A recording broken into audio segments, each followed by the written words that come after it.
പിന്നെ എന്താ കഥ? വാങ്ങിയ ഇജാബത്ത് തന്നെ അല്ല.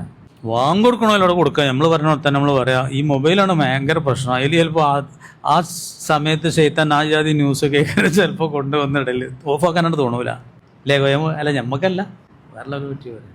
ചിലരൊക്കെ പറയലുണ്ടേ ഓഫാക്കാനായിട്ട് തോന്നൂല. അപ്പോൾ കാണാൻ ആ ജാതി പരിപാടി.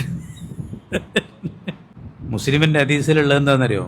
ഇതാ കാലൽ മുഅദ്ദിനും, വാങ്ങുകാരൻ പറഞ്ഞാൽ അല്ലാഹു അക്ബർ അല്ലാഹു. അപ്പോൾ കാലായതുക്കും നിങ്ങൾ കൂട്ടുന്ന ഒരുത്തനും പറഞ്ഞു അല്ലാഹു അക്ബർ അല്ലാഹു. അങ്ങനെ അവസാനം വരെ പറഞ്ഞിട്ട് തങ്ങൾ പറയാണ് വൈദാ കാല ലാ ഇലാഹ ഇല്ലല്ലാ. അവൻ ലാ ഇലാഹ ഇല്ലല്ലാ പറയുമ്പോൾ കാല ഇവനും പറഞ്ഞു ലാ ഇലാഹ ഇല്ലല്ലാ. അത്രേ ഉള്ളൂ. ദഖലൽ ജന്ന, ആ ആള് സ്വർഗത്തിൽ കടക്കുന്ന.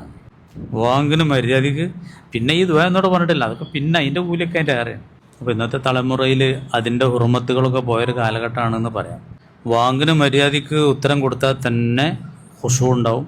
പിന്നെയും അതിലുപരിയായ പലതും ആ സമയത്ത് രംഗത്തിങ്ങനെ വരേണ്ടത്, മനസ്സിലിങ്ങനെ വരേണ്ട രംഗങ്ങൾ പറയുന്നുണ്ട് ഇമാമിങ്ങൾ വാങ്ങ് കേൾക്കുന്ന സമയത്തുള്ള.